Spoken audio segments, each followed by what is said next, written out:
Panauhin ngayong hapon na ito ang National President po ng Piston.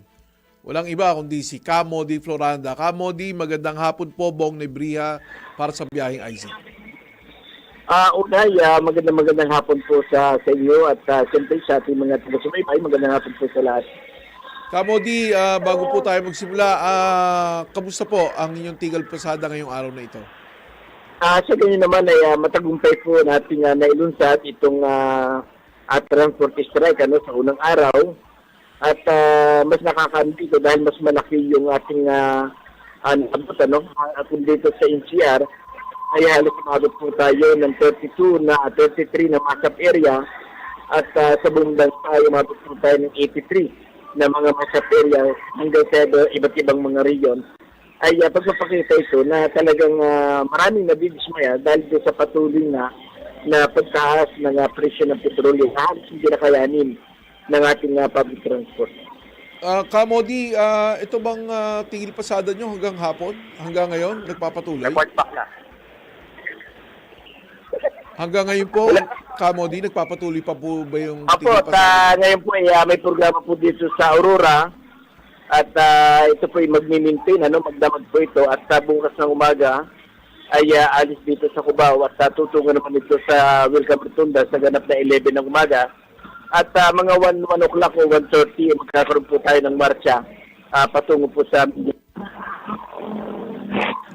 Nawala po kayo, Camody. Saan po itutuloy yung marcha magmula Welcome Rotonda?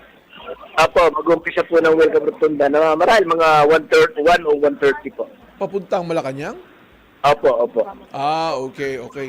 Camody, kahapon, marami sa ating mga kasamahang tsuper ng jeepney ang pumila sa iba't ibang payout centers para sa kanilang cash assistance mula sa DSWD.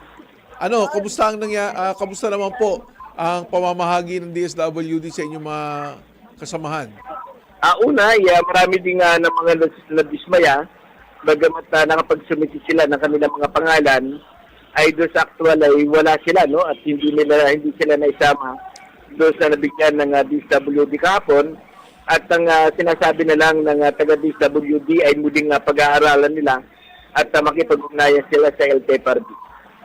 Camody, sino ba nagsabit nitong pangalan na to? Yung grupo nyo, sinabit sa LTFRB? O LTFRB, mayroon silang listahan, sinabit sa DSWD? Paano po nangyari?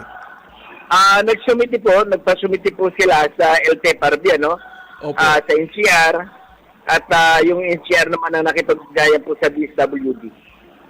And saan po nawala yung mga pangalan na ito? Pag-transmit sa sa kanilang pagsasayos dahil marami pong nakapag-file at nadismaya nga kahapon hanggang nga yung isang nahimatay ay nahimatay na sa haba ng pila ay natuklasan hindi siya makakakuha at hindi siya kasama doon sa listahan. Pero originally, kasama siya. Nawala lang yung pangalan niya. Tama po ba? Apo, nakapag-sumiti po sila, yung kanilang asosasyon. Ito ay asosasyon po ng Lakuda Cubao, ito yung dumadaan sa Kalayaan, Commonwealth, at na hindi siya nakasama doon sa dapat mabibigyan ng ayuda kahapon. Ano ba to, Camody? May mga hinihingi bang mga papeles, dokumento sa bawat tsuper para mabigyan ng 5,000 o simpleng lisensya lang? Batay doon sa sinasabi po ng mga driver, kailangan nila na may clearance ng barangay at meron silang ID ng city bukod sa kanilang driver's license. Ayun. Pero sa grupo nyo, Camody, matanong ko lang, ilang porsyento po ang nakatanggap?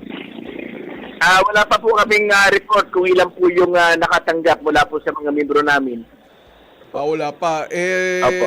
So bukas, tuloy-tuloy ang ating tigil pasada, Camody? Tuloy-tuloy po hanggang bukas po ng hapon. Ito, matanong ko lang, bago tayo magtapos ng ating panayam, Camody, ano ba inaasahan pa natin? O ano pang hinihiling natin siyempre, sa gobyerno? Siyempre, yung inaasahan po namin ay yung ating panawagan nga, yung pagbasura dito sa Old Regulation Law at yung pagtanggal ng isa-isa at sabat na langis at yung kagyat na ay patupad yung pag-rollback sa halagang 55 pesos. Ito yung bago mag-US war, bago ng gulo ang US ay 55 pesos yung halaga ng diesel natin. At siyempre, kalinsaban niya yung panawagan natin na nakabubuhay na kita at yung dagdag sahod ng ating mga manggagawa na 1,200 pesos po. Ayun. Okay. Kamodi, mag-iingat po kayo sa inyong tigil pasada bukas at sa lahat ng inyong mga kasamahan sa Piston. Maraming Opo. salamat po sa pagbibigay ng Salamat oras po, sa aming salamat. programa. Salamat po. Ayan po si Kamodi, ang National President ng Piston, Kamodi Floranda. No?